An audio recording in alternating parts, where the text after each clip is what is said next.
At Decarcerate KC, our mission is to raise awareness, build power, and create change around issues of incarceration and policing in Kansas City. We're a multiracial, multi-generational organization that centers those who have been most impacted by these systems in order to end the reliance on incarceration and policing and build a safer Kansas City for all. If that sounds like something you're interested in, please talk to me or Derek or Chris or Melissa. There's lots of folks here who can get you plugged directly into the work that Decarcerate KC is doing here in town, and we would love to have you. We need people, right? I want to tell you a little bit about why we're here right now in this space. Over the entire month of August, Decarcerate KC partnered with A Nation in Exile, founded by Melissa Ferrer, who is KC's first poet laureate and one of tonight's readers, to make CTRL Burn a reality. I'll talk more in a minute about the vision of CTRL Burn as a concept, but I'd like to take a moment now to ask everyone to just pause and take a quick look around the room. I know people had a chance on the way in to check out things that were on the walls, right? To read some of the words that are on the walls, look at the images. But on the walls, hanging from the ceiling, you'll find art that's made by people who are currently experiencing incarceration, who are currently in exile in prisons right up the road from here. There are artists on these walls who are from right here in Kansas City, but currently live in exile, caged in places like Larned, Kansas, and Charleston, Missouri. In these extraordinary pieces of art, you'll find expressions of longing for home, for loved ones, for visibility, and for change.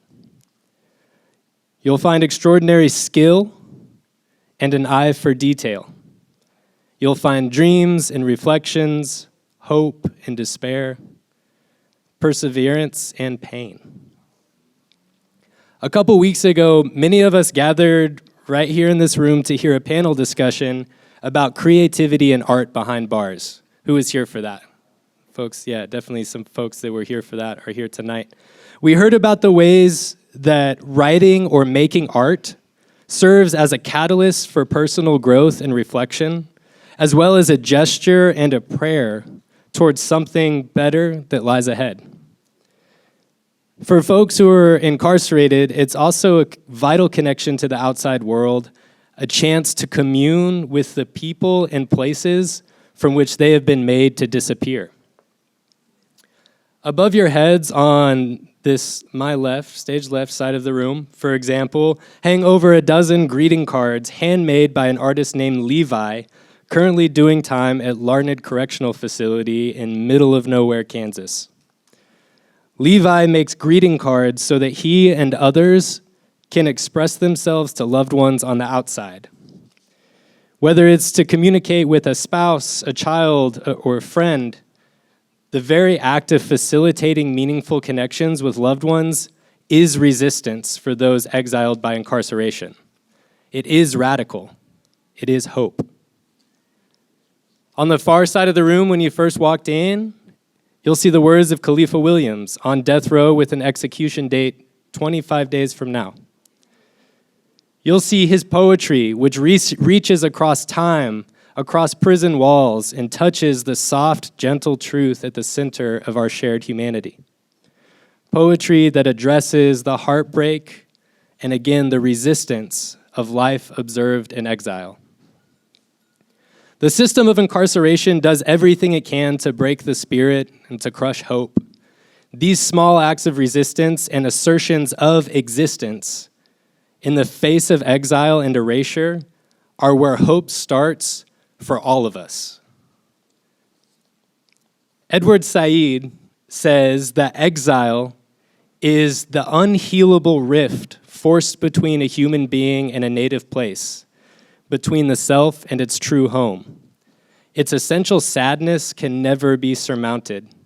And while it is true that literature and history contain heroic, romantic, glorious, even triumphant episodes in an exile's life, These are no more than efforts meant to overcome the crippling sorrow of estrangement. The artists in this gallery did not get the opportunity to attend their own show or see their work displayed for the first time. That being said, if you find a piece that moves you in this display, please write a note of appreciation and we will send it to the artist. There's a note station that can be found back up toward the front of the room by Khaliifah's display, and you can just write just a little slip of paper in appreciation and the person that it's supposed to go to, and we'll stick those in the mail. Now I want to talk just a little bit about controlled burn as a concept, right? A controlled burn is actually an indigenous agricultural practice. It's a practice in which an area of flora, right, or vegetation or whatever you want to call it, is burned in order to provide nutrients and restoration to an ecosystem, improve wildlife biomes, and prevent future fires. A Nation in Exile has a tradition of borrowing event names from nature and our relationship to it as a reminder of return to a relationship with the land that will help us all thrive. When considering abolition, the idea of abolishing systems that oppress us and what that means to us, the name control burn was the perfect concept for the essence of what abolition is. When we talk about ending institutions of oppression, it is only in service to life itself and to uncover our real and natural rhythms that lead to more sustainable life in perpetuity. Abolition is about life instead of death. It's about liberation and regrowth and abundance instead of shackles, tightropes, and scarcity. It's about living in a way that is not hinged upon the suffering of others. I want to read a little bit from the conceptual note that's hanging on the wall over there. You might have seen it as you came in, but I know not everyone stops to read the whole thing. So while I have you in my attention here, I want to read it. From the roots of language and the heart of humanity, the word justice blossoms, entwined with the essence of equity and equality. In its truest form, justice is the sacred act of restoring balance to the scales of life, tipping gently towards fairness where there is imbalance. As abolitionists, we envision a world where justice is not a weapon of punishment, but a tender hand that nurtures and heals our communities. When a pauper steals a loaf of bread, true justice does not confine him to a cell, but sows the seeds of plenty so that hunger is a distant memory. In our misguided pursuit of retribution in this society, we imprison the brightest lights of our generation. These souls, forged into flints by the weight of oppression, hold the potential to ignite transformative change. Yet what does it say of our society when gentle genius and profound insight, like we see displayed all around us, are shackled and hidden from the world behind bars? When brilliance is caged, how do we set their voices free to soar beyond the steel and concrete that binds them? Before we get into tonight's readings, Decarcerate KC and A Nation in Exile would like to acknowledge the ground that we stand on. We would like to acknowledge and thank the original and rightful stewards of this land, the Kaw, Kickapoo, Kanza, and Oseti-Sakowin tribes, whose stewardship has not ended just because violence has entered their domain. There will be a day where these stewards receive their land back for all of our sakes. We'd also like to thank everyone who helped make this exhibition possible. These are people who were advisors in the early stages of putting this thing together. These are people who donated money. These are people who donated time, who stayed up until 1 o'clock in the morning helping put art on the walls and bring this all together. I also need to give a special thanks and gratitude to Promise and Turnstile Books, who let us take over the space for an entire month. We would have never been able to do this without all of you and without a collective coming together to make it happen. All I have to say is if you want to be a part of that, like if all of that sounds like something that you want to be a part of, there are so many places that you can get involved here tonight. A Nation in Exile is just getting started. This is what, the third event, fourth event? So much more to come. Decarcerate KC is just getting started. And I'll mention in just a second, Missourians to Abolish the Death Penalty is here, and they're doing so much incredible work that you can plug into. That being said, I want to get myself off the stage and bring up our first guest for the night, which is Elise Max, who is the co-director of Missourians to Abolish the Death Penalty. So Elise joined Missourians to Abolish the Death Penalty in 2018 after leaving a decade-long career in higher education where her work focused on expanding access to education for refugees and immigrants, people with disabilities, and individuals impacted by the criminal legal system. She has worked for several campaigns, including state and local candidates, and in promoting policy to forward the abolition of the carceral system, starting with ending the war on drugs. Elise's advocacy centers on human and civil rights organizing by following the lead of those most impacted. Elise has an MA in sociology from UMKC and a certificate in nonprofit leadership, and has been doing so much incredible work over the past several years to end the death penalty in Missouri, which is something that we're going to be thinking a lot about tonight. So I want to bring up Elise to share.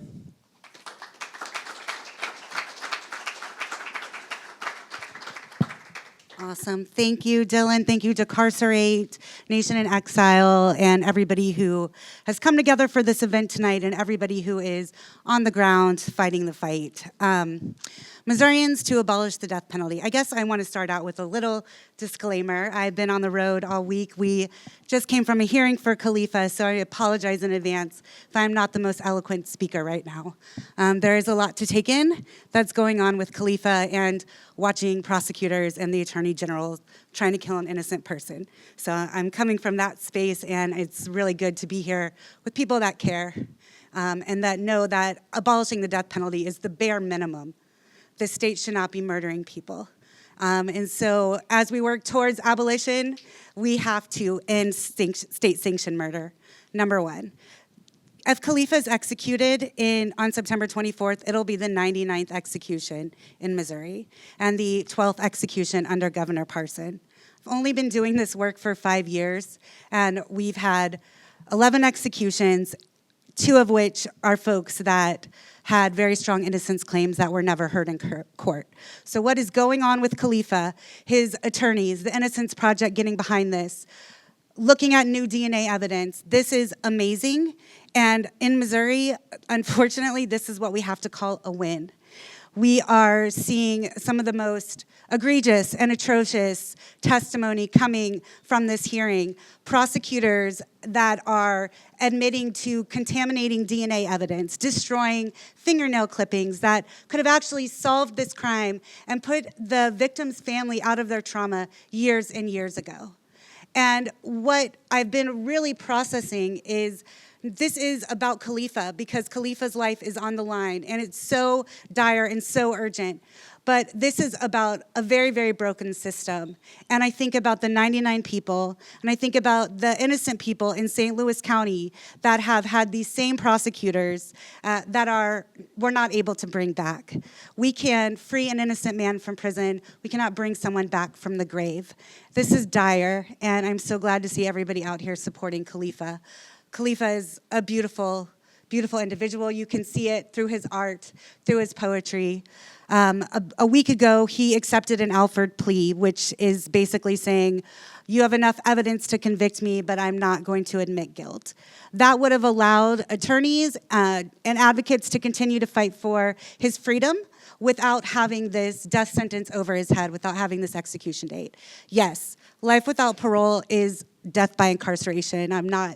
We know that that is not the ultimate goal for Khaliifah, but every day that he is alive is a day that we can have hope in our hearts. And so that's kind of where we are at with the case. Everything is due back to the judge in 1 week, and he's expected to rule in mid-September. So we're looking at a ruling with just days left to fight for him. So I have a table over here. There are some free Khaliifah t-shirts with QR codes for our website. If one fits you, please take one. Those are free. We want you to wear them. We want you to talk about this case and get people involved, get people curious. So there's some shirts. There's also postcards. If you want to write a postcard to the AG or the governor, we will go ahead and send those off for you. Feel free to say what you want on there. They're unscripted. You can let them know how you feel. And then just some free stickers and stuff so you can continue to spread the word. We work legislatively. We work individually with folks on the row, getting spiritual advisors, different types of services for folks on the row, as well as their family members. We are doing so much. We are a two and a half. We have a part-time person. I'm in Kansas City. ML Smith is in St. Louis, and we are trying to cover this whole state. So everybody in this room matters, and thank you all so much for being with us tonight.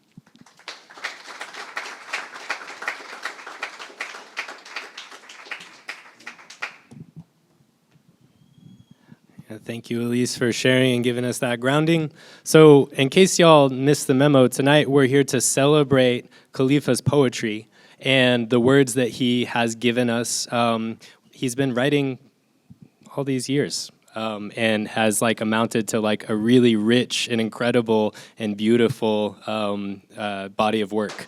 And tonight we're celebrating that body of work with local poets here in Kansas City sharing poems that he has sent to friends and loved ones and people over time. And those poems have also been assembled into a little booklet that you can grab free of charge tonight, either on your way out or whenever, but those are also over on the table next to the Mad Peace stuff. So make sure to grab one of those on the way out as well. But I'm going to go ahead and introduce our first reader and get to the poems. Our first reader is Sheri Purpose Hall. Yeah. Sheri is an interdisciplinary artist and mental health advocate who has performed professionally for over 18 years, receiving multiple awards. Her spoken word performance art ranges from high-spirited to somber, casting a reflective lens on mental health, community, family, and womanism in the face of blackness. Visually, through mixed media, she often crafts broken things into art, showing no matter how broken, there is still beauty in you. Her most recent series in progress is Broken Crayons, Still Color. She has 5 books, Stanza and Spice, which is a book of womanism, realness, and erotica written under the pseudonym Miko Black, a book of poetry, epistles, and essays titled Black Girl Shattered from 2017, 2 poetry chapbooks, Melange du Femme Noire from 2019, and Chosen for Both 2015, and a workbook/workshop, Writing Wrongs, Writing to Heal, which won an award from Bike for the Brain, a nonprofit organization that works to reduce mental health stigma. She is also the founder of Arson Spitfire, East of Red Art House, and Penfire Publishing, executive director of Poetry for Personal Power, and provides consulting and assistance for many other nonprofit, community-based, and arts organizations. She's won many awards, but we'd be here too long if we named them all. So we won't. But I'm sure if you asked, right? Yeah. Tonight, Sheri will be reading The Revolutionary Possibilities of Being Alive, a poem for Harriet, Survival, and Strawberry Jam from Khaliifah. Welcome, Sheri.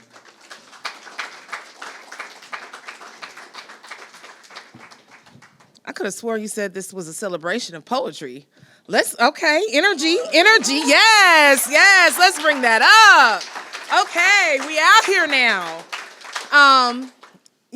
Poetry is but proof that they may be able to lock you behind bars, but they can never change your mind. He is still free through these words. And hopefully the work that's being done by everybody here is going to help him to actually be free. So let us celebrate freedom, all right? We all somber in here? Y'all quiet. Listen, this is how poetry works. We talk to you, you talk back, all right? So I'm going to try this. Hey, yo!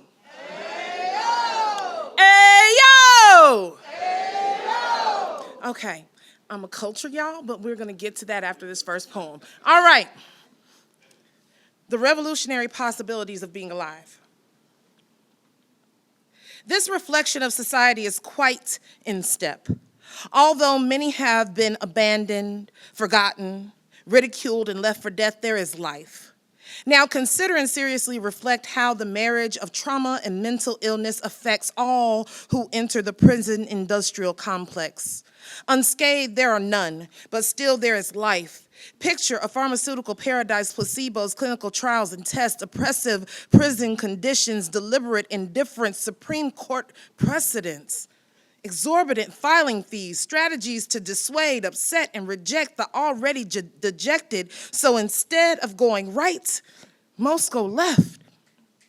Despair is there, causing the lump in the throats, the burn of the eyes, the knots in the stomach depth when images are second-guessed and voices are asked, what's left? Life is still there. Despite suicides, overdoses, defibrillators, body bags, the E-Squad, trained canines, squats and coughs, episodes, the chemicals they can't detect with murmurings and whispers of who's next to live is a choice. Full of revolutionary and beneficial potential, able to transcend severe depression, schizophrenia, the criminal of prison mentality, and amend destructive ways to be for society a clear help. Because quite simply, to be alive demands it.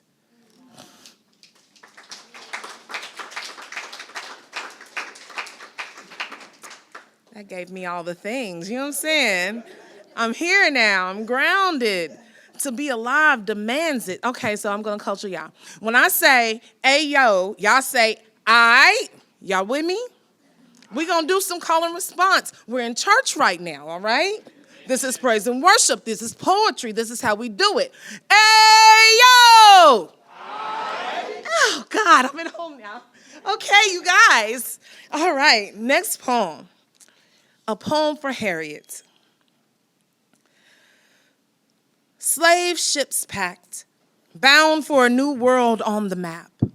Much too late to be politically exact, now listen. How whips slice through the air with a brutal crack. Tattoos of flesh on the oppressed backs, scars or tracks, leading nowhere and never closer to freedom's path. Canceling cultures for profit and generational stats. Look me in the eyes and say, how dare you say that? When science proves and the law dictates and enforces the inferiority of the black, albeit history, genetics, human intelligence, and common sense bidding, you run the numbers again and check the facts. A spirit of evil and unimaginable cruelty long gone, but is it gone? Take a look and assess the condition of the world. Wars and man-made animosities prolonged, still much singing and dancing to the devil's songs. Hypocracy prevails when what is true is considered wrong. Justice must sign a form to protest that it matters and it belongs. Tears are shed not only from the eyes of the weak, but also the truly strong. Those who control themselves at the time of anger and pardon when harmed. Seeing beyond the immediate seeking rectification, and for the heart, a light and balm. All right. Last one, survival and strawberry jam. She hurried back to their Saturday morning fort with her comfort toy in hand. Within, little brother guarded the sugar bread laid out on his alphabet mat like a good soldier following a command. Shh. They both listened for Dad. Just BB, the cat, investigating their couch pillows and bed sheets pad. Unimpressed, she disappears with a dash. Lotus style, they sit and softly giggle at a secret that now they were invisible and safe from his wrath. Little brother looks up at her, then to the sugar bread, and they both quietly laugh. It's time. But not before they say a prayer for mommy not to be sad. Like this, she turns her hand palms up like Uncle Ahmad had. Satisfied with what she said, she gives him the bread, and oh boy, is he glad. Not biting into hers, consumed with his happiness, but also not knowing how long it will last. Much too young to be burdened with thoughts of survival coupled with traumatic past. Her mind already shifting to round 2 of sneaking in the refrigerator for the strawberry jam. Thank you.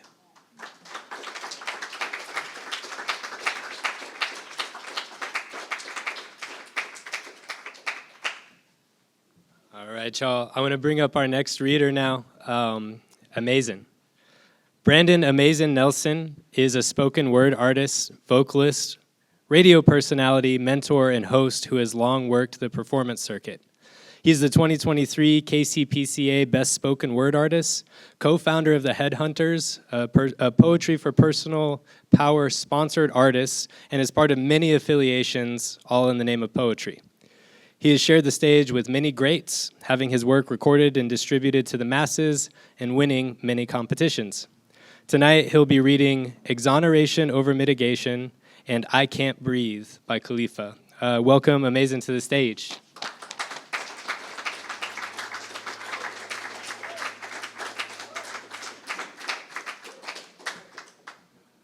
Good evening, everybody. Okay, so, all right, so in order to do this, I have to make myself a little comfortable and get a couple things out the way. First and foremost, this is my first time doing this. Second, this is my first time reading someone else's work with my glasses because I got old and discovered I can't see.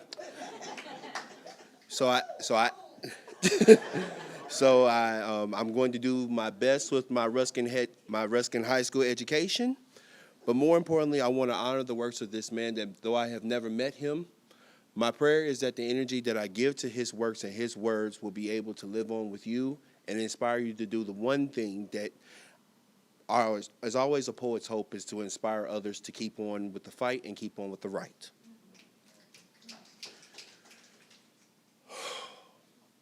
This is exoneration over mitigation. Begin with a deep breath. Take care not to asphyxiate, nor choke on what follows as I use this poem to alliterate, preferring this medium to interpret and mitigate the hate. Or is it more about the science to intimidate and neo-lynching of the condemned inmate? You see, the poison cocktails are usually served after oxymorons congregate. They have been duped to believe the body before them is fair game to excoriate as well as excoriate. Lord, I pray I said that word.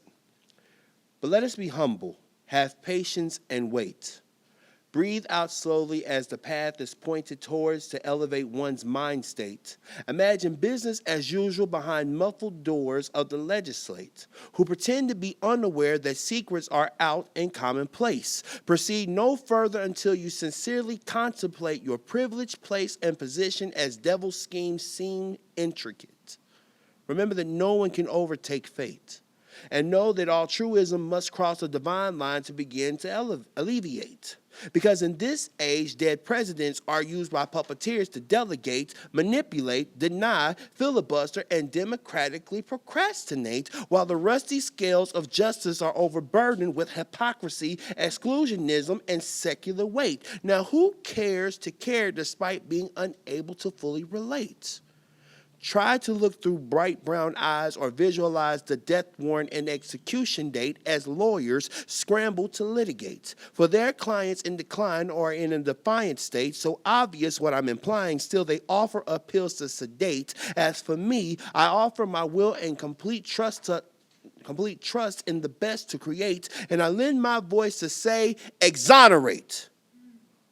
Or will I be a shaheed to those with certainty and sound faith? Again, exonerate. Add my case to the shameless growing rate. How can those be stopped who use and abuse criminal justice as a tool to oppress a race and a multitude of undesirables like a system of caste? Yes, the subject is touchy and delicate, sensitive but necessary for the awake. Is it possible for the lost to be found before it's too late? Relevant questions for a culture of political correctness, double talk, and debate. Can you hear the box calling amidst the storm, urging repetition?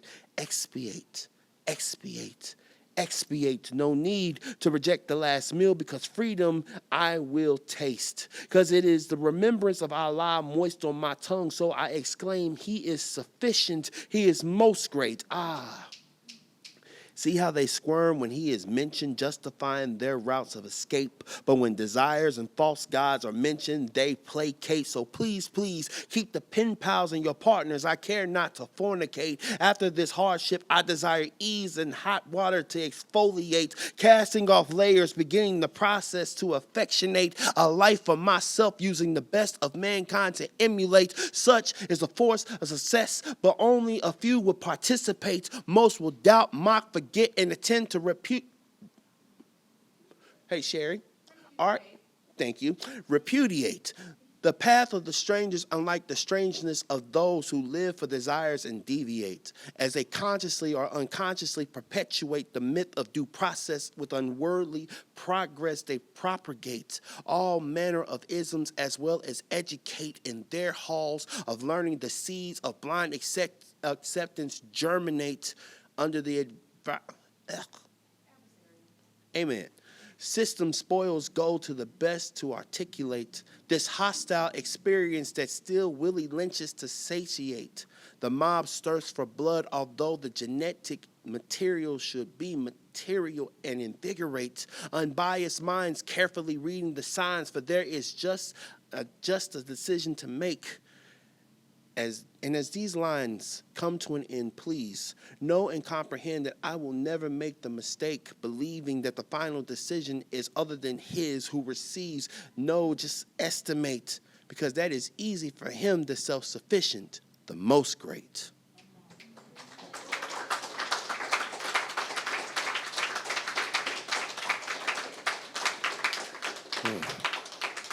Okay, so because of what this next poem is going to be, we're going to do a little crowd participation. You're going to take in a real deep breath together. Exhale. Let's do it one more time. Breathe in. Exhale. I can't breathe.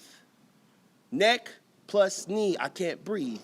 Yeah, black, that's a part of me, I can't breathe. Do some have to be lynched for the others to be free? I can't breathe. Stars and stripes, explain again what the flag should mean to me. I said I can't breathe. Sworn to serve and protect the community, I still can't breathe. Blue blood with black robes, sipping the scotch and martini, I can't breathe. In prison, I sit witnessing COVID's killing spree, I can't breathe. Not surprised to see sociopathic characteristics on TV, I can't breathe still. Never get used to it, so this poem helps my melancholy. I can't breathe. Why should I have to weigh what's truly weighty? I can't breathe. To be alive testifies to one's purpose and importance in the human family. I can't breathe. Handcuffed and subdued just isn't enough. No matter the city, I can't breathe. One's face must be imprinted on the pavement to hear the whisper say, what a pity, I can't breathe. Now behold, officials scramble for a PR strategy. I can't breathe. Listen closely as the community is mentioned before the family. I can't breathe. If that went over your head, welcome to the art of subtlety. I can't breathe. But what do I know as a black man on death row with this plea? I can't breathe. The state's use of as an unlawful killing apparatus has a long history. I can't breathe. Constitutionally protected now. Look up in the air and see my liberty. I can't breathe. Now, is there someone that can deny this connection and my affinity? I said I can't breathe, but I am not asking one to juxtapose these realities because they are reality. I can't breathe. I am just sharing my frustration with the frustrated and angry. I can't breathe. This goes much deeper than civil servants' lack of empathy. I can't breathe. Who can explain America's fixation with the black man's upper vertebrae? I can't breathe. Strangulation from a chokehold, a knee, or a tree. I can't breathe. Rushing to the scene of a suspected felony. I can't breathe. The scenario gets blurred by authoritative criminality. I can't breathe. 4 essential workers out of a job, essentially, I can't breathe. Never could this be the solution to cure this malignant evil that reoccurs and spread destructively. I can't breathe. I hear the voices again and again chanting, no justice, no peace, I can't breathe. Exercising democratically held rights as a release, I can't breathe. Now sign on this dotted line to engage in the design of protests in the streets, I can't breathe. Most want to ask, what do you mean? Shh. I can't breathe. Listen, can you hear the heartbeats? I can't breathe as they slow down to otherworldly rhythm that's strange and discreet. I can't breathe. So full of contradictions, but still able to reach. I can't breathe. Each must take a long breath and never fail to think clearly before speech. I can't breathe. Then breathe again and appreciate life and be mindful of death because this back and forth cycle will not cease. I can't breathe. Organizations and social network groups, think tanks, conventions with feasts. I can't breathe. Congressional hearings, new bills and promises for change for peace. I can't breathe. Still, patience is better than reactionary politics or incendiary antics in the belly of the beast. I can't breathe. The strong is not the one who can take down the opponent with ease. I can't breathe. The strong are those who control their anger even when they have a right to seethe. I can't breathe. Never the one to espouse the way of life of turning the other cheek. I can't breathe. Divinely legislated retribution is what I believe. I can't breathe. Most want indictments, not the perfect dean. I can't breathe. Although the cure is always better than the disease, I can't breathe. So as the people gather to protest in the age where everyone sees, I can't breathe. Take a conscious breath before any missteps and consider deeply what it is to be achieved. I can't breathe. Seriously, what is the plan? What is to be achieved? I can't breathe. Being marginalized for so long, can a grand jury and conviction appease? I can't breathe. Life is meant to be lived wholly, not in pieces. I can't breathe.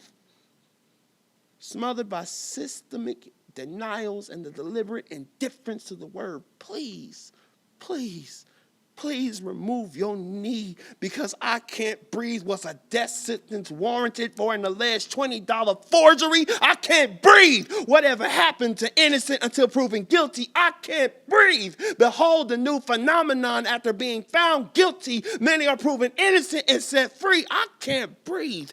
Police must not think they can be judge, prosecution, and jury. I can't breathe. A disheartening affair that has happened all over the country. I can't breathe. But I want to live because black men want to live. Black people deserve and have right to live, and all humans have a right to breathe unrestricted. So just breathe.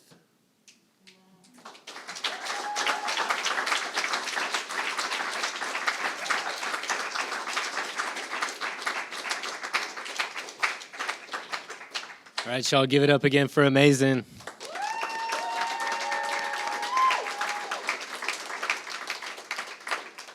All right, now I want to introduce our third reader, Hypocracy. John Hypocracy Lewis, your favorite poet's favorite poet, has been in the poetry community for 10 plus years.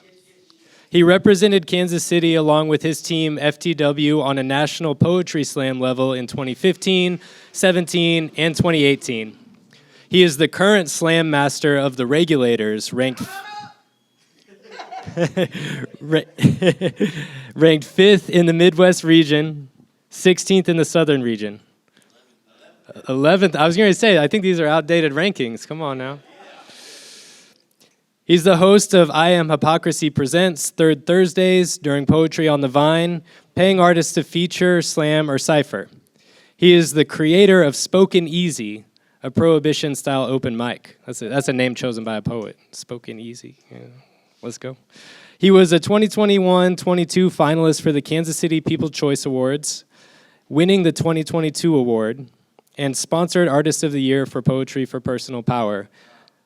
Hypocracy will be reading An American Symptom, Perspectives and Emotions, and the Perplexing Smiles of the Children of Palestine. Please welcome Hypocracy.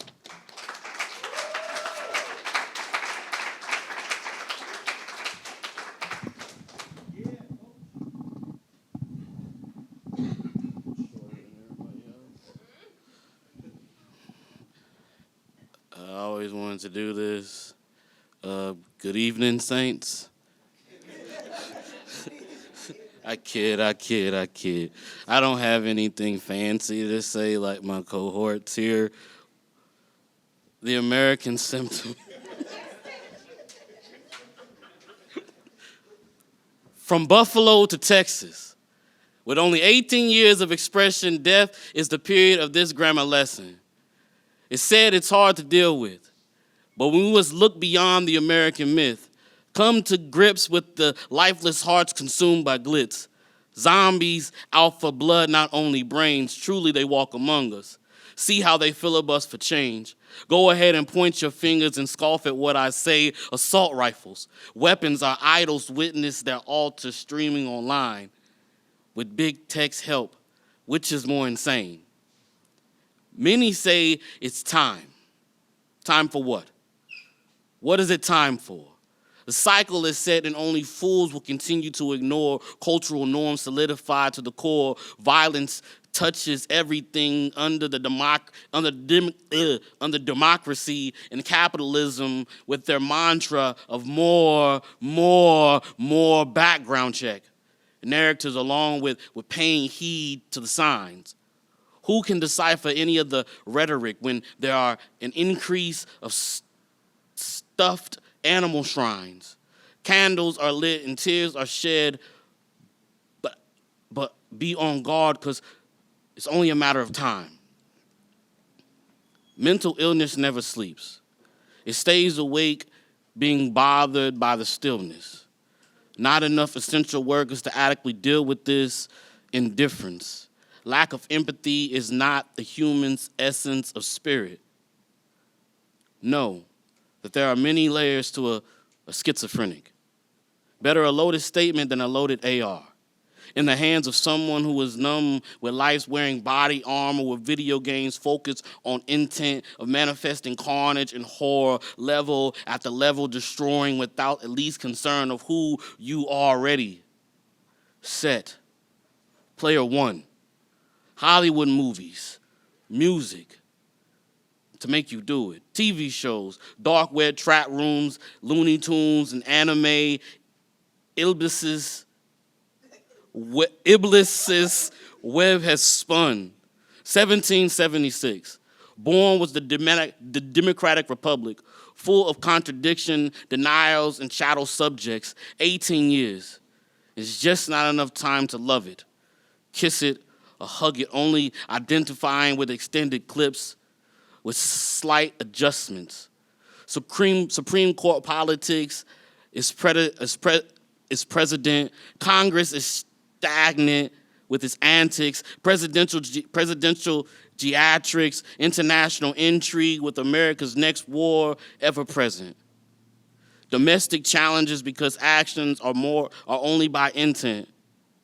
Then when and where of the next mass shooting impossible to predict. Reflect and listen. As we remember the victims, critical attention must be given to this disease system. Society that produces sociopaths on a dark mission is truly healing when the equation or in this picture. Or should we come to accept it as just another American symptom?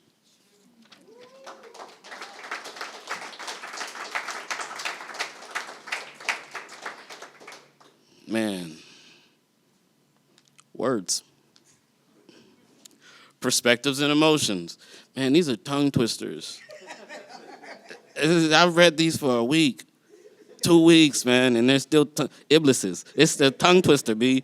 It's a tongue twister. Perspectives and emotions. Let him live because of this. This is crazy. This is insane. Okay.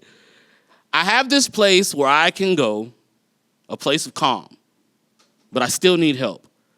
There is no way I can make it all by myself. You see, they want all of me to the very last breath. Desiring to check the pulse, making sure no life is left. To my advantage, they have no breath. Narrow-minded with blind and constricted hearts within their chests. with knowledge of two decrees. I must be patient with my allotted test, but truly to be satisfied with whatever may befall is higher and best. Yeah, I know. A scratch of the head to make sense of the mess. Indeed, chaos is in submissive minds. Racist Darwinian theories, eugenics, the syphilis experiment, dash cameras turned off like the body vest, white Ford Broncos, civil suits, and civil unrest, and dare I say, cultural remembering the dead in excess, perspectives and emotions. In prison, a plethora of emotions and perspectives manifest. Very few care of e-commerce or blockchain to protect one's interests. So, fuck an IPO. It's got stars and stuff. If you see it, I gotta make a word. So fuck an IPO when the commissary is low.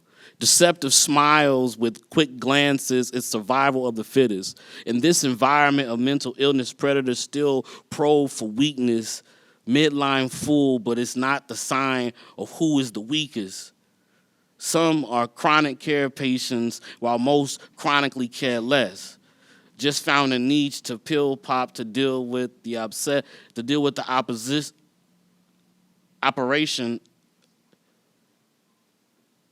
oppression and stress. Got it.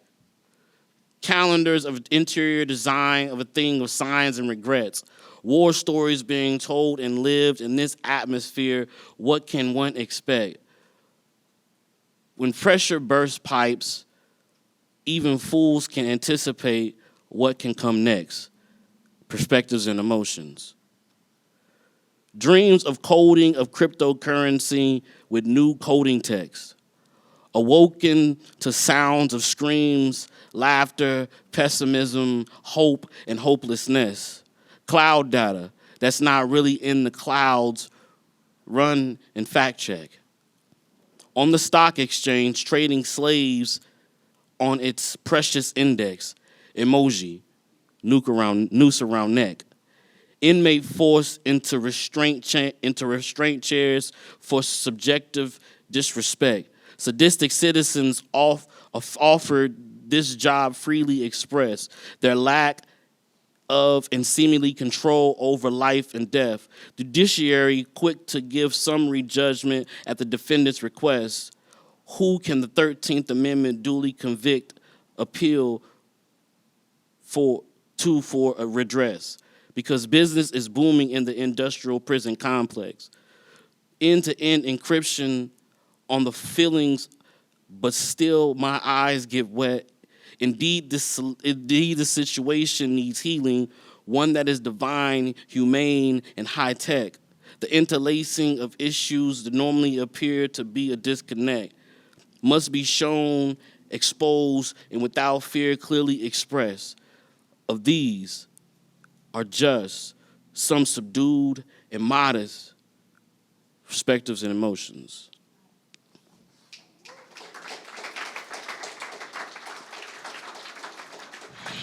If you can't tell, this is my first time too.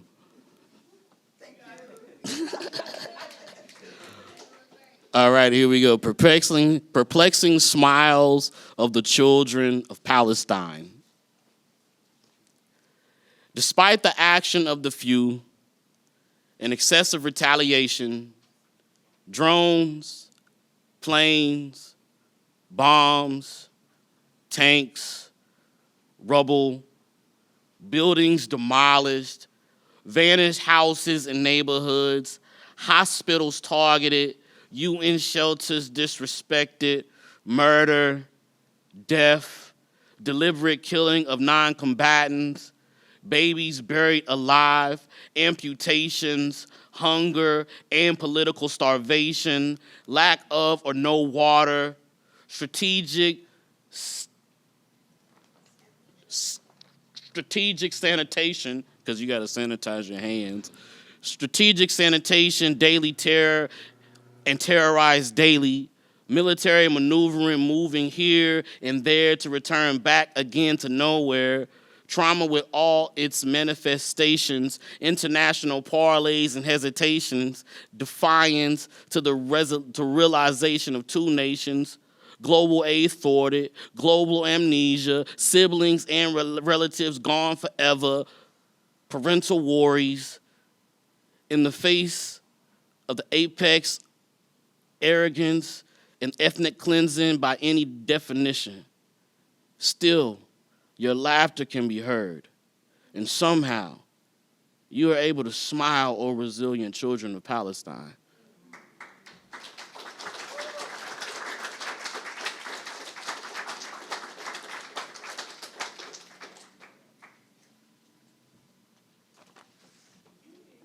All right, folks, give it up for Hypocracy. Thank you so much. I'm going to introduce our final reader for tonight, and this is Melissa Ferrer Seville. Yeah.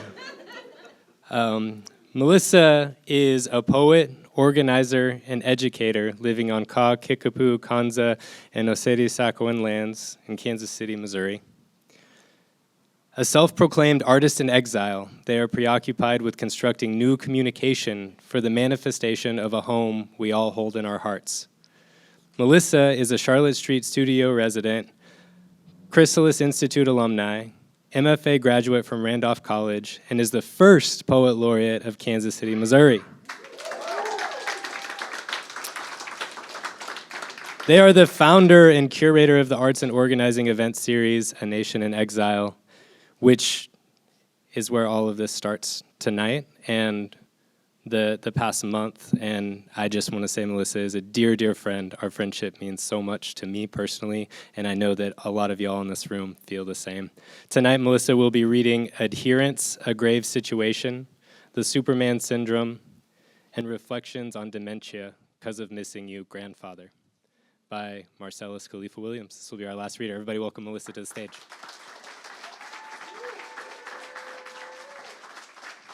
Yo. I was waiting for this moment where I stepped up here and could see y'all, right? First of all, can we give a round of applause for the three artists before me who bravely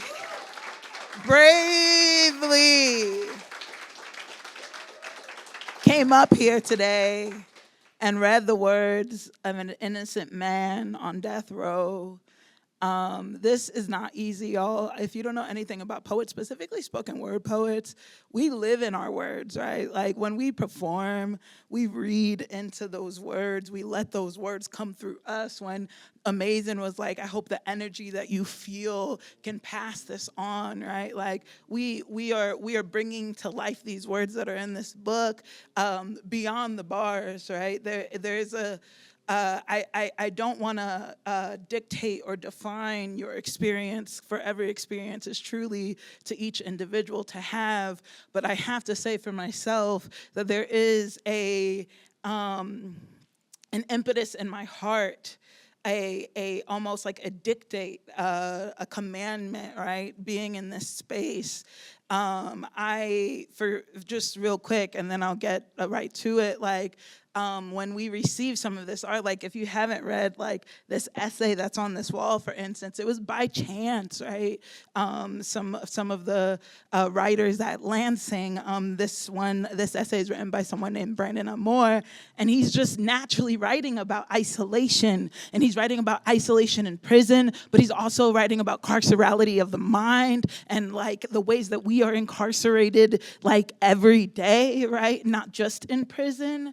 And I think about Marcellus Khaliifah Williams and the words that y'all have heard tonight already, and what can I say? As a lover of wisdom, as a lover of healing, I happen to really, truly, deeply believe that those who are most impacted by these institutions have the keys to fucking end them, right? And so, like, tonight is that, right? Tonight is an opportunity. So, like, I want to thank y'all for being here and exposing yourself to this, right? Because this is also part of the revolution. Witnessing, opening your hearts and minds, and daring to hear someone who could not be heard before because he's locked up, and saying and seeing and allowing it to live in you for just a moment, to open those perspectives. So it's a really big thing that y'all are here tonight. It's a huge thing. Thank you so much. I'm just going to read Khaliifah's poetry now. I actually want to start with what's written on the back of the book because I love it, and it's a surah from the Quran. So be patient. Indeed, the promise of Allah is truth, and let them not disquiet you who are not certain in faith. This is adherence, a grave situation. Y'all, it's dark up here. How are y'all reading these words? It's dark. Okay. I hope to do this justice, y'all. Right. Okay. Dang. Adherence, a grave situation. So many dreams in here. One hears way too much ifs in this atmosphere. A place where sicknesses thrive along with fear. Where mental illness goes unchecked to compete with the machismoism, throughout the year. Very, very few can escape this cultural norm that influences and steers. A body raised in a multitude of stresses, from institutional deficiencies to pressures from peers, from parasitic economies, from parasitic economics to political campaigns of smear.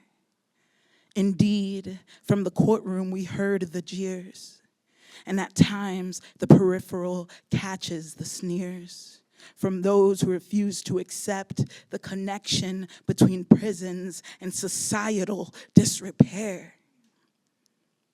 Still, there are quite a few who recognize what is clear.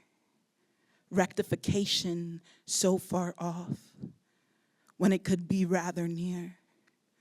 Reflect on the school to prison pipeline as juveniles sadly bring up the rear. Picture young ones merely existing within this space, lacking etiquette, confused, full of challenging and difficult memories and ideas, trying without success not to seem queer. But glad tidings to the strangers with their strangeness of virtue that has almost but disappeared. Albeit the majority too are travelers, but make this world abnormally dear, clinging to matter as a stalwart does with a shield and spear, forgetting the grave that lies in wait to engulf, decompose, and for a time leave eyes blear. A grave situation where idiosyncrasies will appear. So consider on this plane carefully how one will adhere.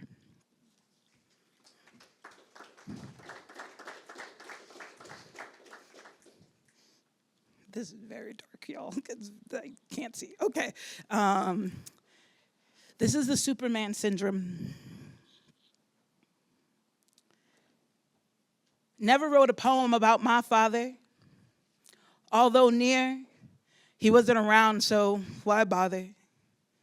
Papa was a true Rolling Stone.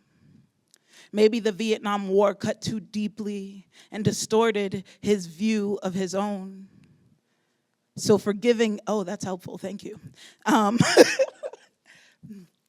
So forgiving is my heart.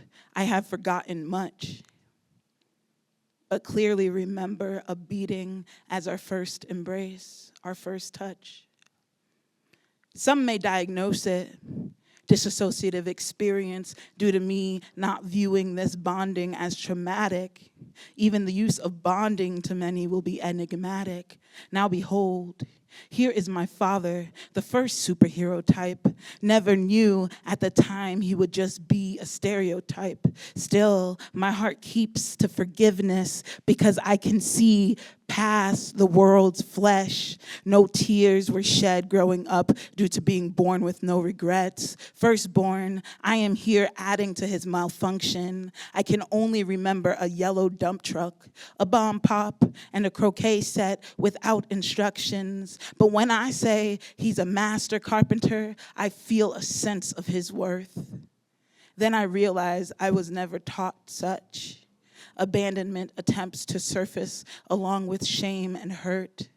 These are just illusions, deceptions, and whispers. Believe me, devils are real. I can hear the hissing, but I ignore them. No doubt when they spew their fiction, alcohol addiction, a player in his game. How can one be cured from a disease that eases pain?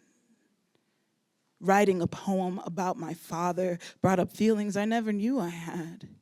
Growing up, I never thought of him, so I felt nothing. And even now, it's hard to consider it sad. Now come on and tell me that you understand how kryptonite can be one's children, so he forgo that part of being a man. The truth is that I know that many can relate. Not so the rectification of my soul, so I refuse bitterness and I reject hate. Therefore, he still deserves respect and kindness as he is the parent. A divinely prescribed order shunned by many, but for my heart, so necessary and apparent.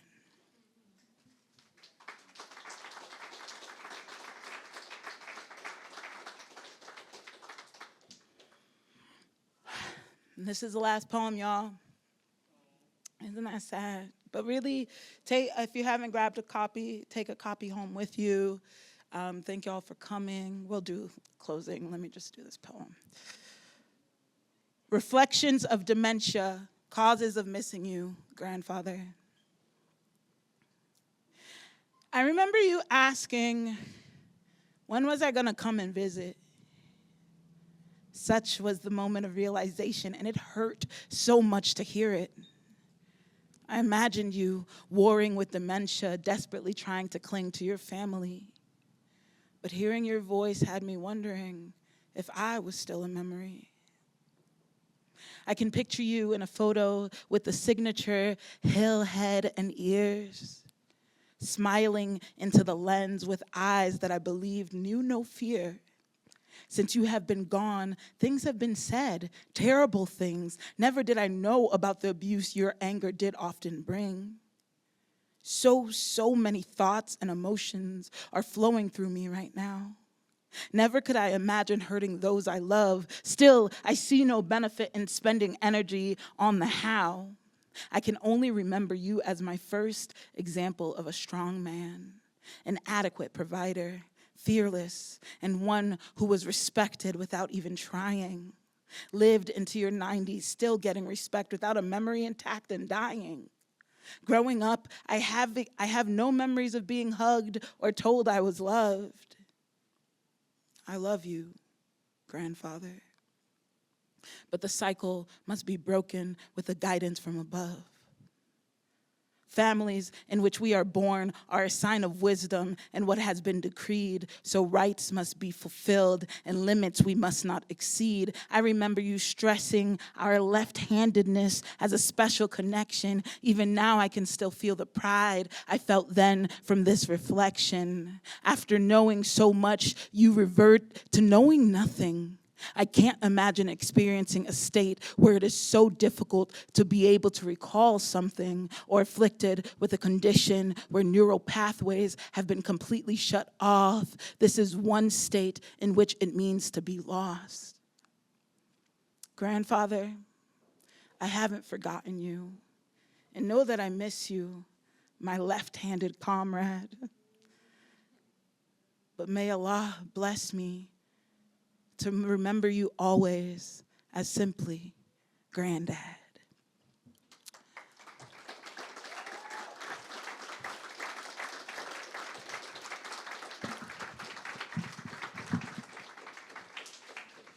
Hey, y'all, we did a thing. This thing lasted a month. This thing amplified voices that are normally not amplified. Y'all decided to show up and listen. Let that be like notch on your belt, if you will. But don't let it stop there, right? Decarcerate KC is here. Mad P is here. A Nation in Exile is here. Kansas City Defender is here. And there are so many more organizations in our city doing amazing things, right? I don't know if you feel it, right? I don't know if you feel the rumbling in your gut that something's off, something's wrong, something's shaking, right? And shit's hitting the fan and shit's on fire, right? But the anger that you feel, the worry that you feel, the anxiety that you feel, it can be funneled into action, right? It can be funneled into creation, into doing something, anything with your two hands, your voice, your ears, your heart, right? That's why A Nation in Exile exists, to connect you to those organizations and also those artists who are speaking and calling and crying out, right? So yeah, I want to thank you for coming. This is closing night, we're done and we're striking tomorrow. So if you haven't already, look at the art, literally any of the art in this room. If you haven't read this essay, I need you to read this essay. I love this essay a lot. And then you can, like Dylan already said, you can write a note to anyone who's on these walls. You can write a note and we'll mail it out. There's also free things from Mad P. I love free. You might love free. There's free over there. And then it's free, 99. And then also, if you would take a moment, Decarcerate KC is building an abolitionist toolkit for here in Kansas City. And so we have a survey over there. If you could answer some of those questions, that would help us to construct the abolitionist toolkit in a way that is easily consumable and actionable. Do you want to say anything? Yeah, all I'll add is, for real, y'all, write a note to somebody who has something up on the wall here. I'll just tell you real quick, over here on the far side, we've got the Midwest Rainbow News display. If you were here on the first night, you heard from Patricia Trimble, who is the editor of the Midwest Rainbow News. She's a transgender woman incarcerated in Southeast Correctional Facility. And just last week, she got a letter from the Missouri Department of Corrections saying that she had to shut down her newsletter.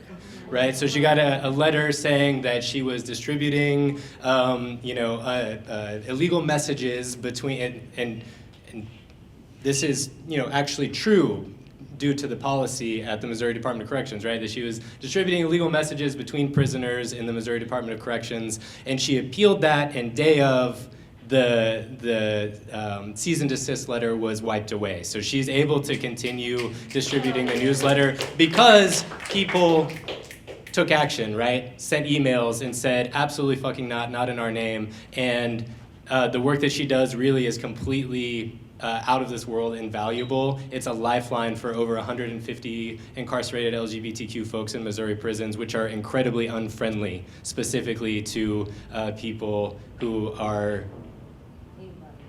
well, anybody, yeah, but incredibly unfriendly to LGBTQ folks. Also, attention to specific artists on the wall over here, Devin Westerfield, somebody that I've known for about 4 years now. Devin is somebody that I've come to know as a friend who was recently reincarcerated in Kansas and is actually being sentenced this week. And if you are able to write just a quick note of appreciation for Devin's art, art is the thing that drives Devin, and whether he is in or out of prison, that doesn't change, and he's going to need all the love and support that he can get over the next few weeks. Please write a letter to Devin. Other than that, for real, thank you for being here. Go forth. I appreciate you all.